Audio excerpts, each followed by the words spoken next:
ডিসেম্বৰেৰ মালৰ পৰা মাৰ্চ অবধি আমি গণতান্ত্ৰিক পদ্ধতি দিশপুৰ হিলাই দিম। তাৰ মানে জগৰীয়া হ'ব আমাৰ অসম চৰকাৰ আৰু আমাৰ পিএইচই ডিপাৰ্টমেণ্ট জগৰীয়া হ'ব। আমাৰ মূল দাবীখিনি মানি ল'বই লাগিব। অল আসাম পিএইচই অস্থায়ী কৰ্মচাৰী পৰিষদৰ উদ্যোগত কেন্দ্ৰীয় কমিটিৰ নিৰ্দেশ মৰ্মত আমি চৌদিয়াৰ পৰা ধুবুৰীলৈ প্ৰতিখন জিলাই সজাগতা সভা পাতিছোঁ জলমিত্ৰলৈ। আপোনালোকে নিশ্চয় জানে পানী যোগান আঁচনিত প্ৰতিখন গাঁৱত প্ৰতিখন জিলাত আমাৰ জলমিত্ৰ কৰ্মচাৰীবিলাক আছে। এই কৰ্মচাৰীবিলাকৰ ডিউটি হ'ল আমাৰ বিশুদ্ধ খোৱা পানী বিতৰণ কৰা। এইবিলাকে 2022ত আমাৰ নিযুক্তি পত্ৰিকাত দিছিলে জলমিত্ৰ জেজেমৰ আণ্ডাৰত।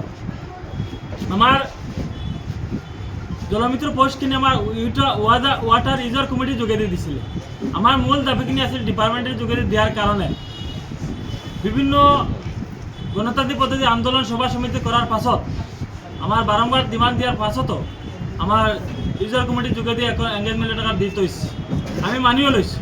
কিন্তু এতিয়া এংগেজমেণ্ট লেটাৰ পোৱাৰ লগে লগে আমাৰ ইউজাৰ কমিটিত কিছুমান দায়িত্ব দি থৈছে, কিন্তু দায়িত্ববিলাক সঠিকভাৱে ৰূপায়ণ নকৰে আৰু জলমিত্ৰৰ ওপৰত বিভিন্ন কাম কাজ জাপি দিয়ে থাকে।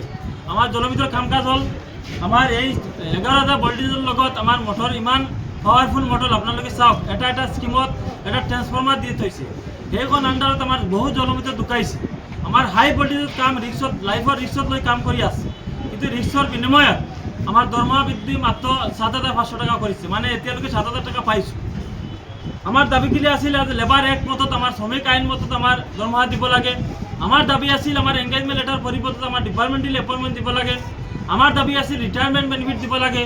আমাৰ দাবী আছিল এক্সিডেণ্ট বেনিফিট দিব লাগে। কিয়নো এক্সিডেণ্ট বেনিফিট দিব লাগে? সদায় আমাৰ কাৰেণ্টৰ লগত খেলি মেলি আছে। আমাৰ কাৰেণ্টত খেলি আছে। আমাৰ জলমিত্ৰবিলাকে হাই ভল্টেজত কাম কৰি থাকে।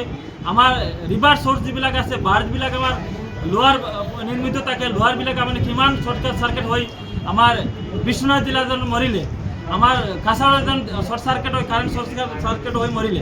গতিকে ইমান ডাঙৰ ডিপাৰ্টমেণ্ট আমাৰ জল জীৱন মিছন 12ত আমি গাঁৱে গাঁৱে ৱাটাৰ চাপ্লাই আঁচনি বনাই ৰাখিছে, কিন্তু আমাৰ জলমিত্ৰৰ ওপৰত আমাৰ চৰকাৰে গুৰুত্ব দিয়া নাই।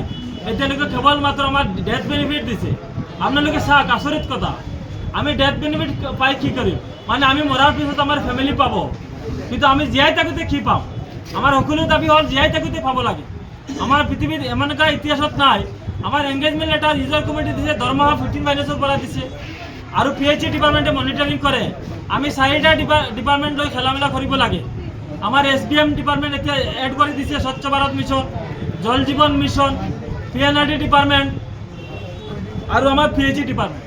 চাওক, 4টা ডিপাৰ্টমেণ্ট ইনভলভ কৰি আমাৰ জলমিত্ৰ ৰাখিছে। কেতিয়াবা আমাৰ জলমিত্ৰৰ দৰমহা পোৱাৰ কাৰণে আমাৰ পঞ্চায়ত ডিপাৰ্টমেণ্ট যাব লাগে। পঞ্চায়তে কয় পিএইচই ডিপাৰ্টমেণ্টে আমাৰ লিষ্ট দিয়া নাই। পিএইচই ডিপাৰ্টমেণ্টে কয় PNRD লিষ্ট দিয়া হৈছে। PNRD কয় বাল্ব মিটাৰ আপডেট দিয়া নাই। এনেকুৱা হাৰাশাস্তি মাত্ৰ 6,500 টকাৰ কাৰণে আমি যোৱাকালি কোকৰাঝাৰ মিটিং কৰি আহিছোঁ। BTCত এতিয়ালৈকে 8 মাহ বাকী ৰৈছে। কাৰ্বি আংলং 8 মাহ হৈ গ'ল, দৰমহা পোৱা নাই। 6,500 টকা বেতনত কেনেকৈ চলিব এটা পৰিয়াল? গতিকে সেইবিলাক চকু দিব লাগে। আমি মাননীয় মুখ্যমন্ত্ৰী, মাননীয় পিএইচই মিনিষ্টাৰক আমি অনুৰোধ কৰিম, ছেপ্টেম্বৰ অবধি আমি জুলাই, আগষ্ট, ছেপ্টেম্বৰ অবধি এৱাৰনেছ কৰিছোঁ। আমি আপোনাৰ বেনাৰত চাব আমি সজাগতা সভা পালন কৰিছোঁ। আমি জলমিত্ৰবিলাকৰ ডিউটি কৰাৰ কাৰণে আমি এৱাৰনেছ কৰিছোঁ। জলমিত্ৰৰ কাৰণে আমি বাল্ব ফ্ল' মিটাৰ দিয়াৰ কাৰণে এৱাৰনেছ কৰিছোঁ। জলমিত্ৰবিলাকে তাৰিফ কালেকশ্যন কৰাৰ কাৰণে এৱাৰনেছ কৰিছোঁ। কিন্তু ছেপ্টেম্বৰৰ ভিতৰত সেইবিলাক কাম কাজ আমি ডিপাৰ্টমেণ্ট আৰু চৰকাৰৰ লগত থাকিম। তাৰ পাছত যদি চৰকাৰে আমাৰ কাম কাজত লৈ সন্তুষ্ট হৈ যদি আমাৰ ন্যায্য দাবীখিনি মানি নলয়, তেতিয়াহ'লে ডিচেম্বৰৰ মালৰ পৰা মাৰ্চ অবধি আমি গণতান্ত্ৰিক পদ্ধতি দিশপুৰ হিলাই দিম। তাৰ মানে জগৰীয়া হ'ব আমাৰ অসম চৰকাৰ আৰু আমাৰ পিএইচই ডিপাৰ্টমেণ্ট জগৰীয়া হ'ব। আমাৰ মূল দাবীখিনি মানি ল'বই লাগিব।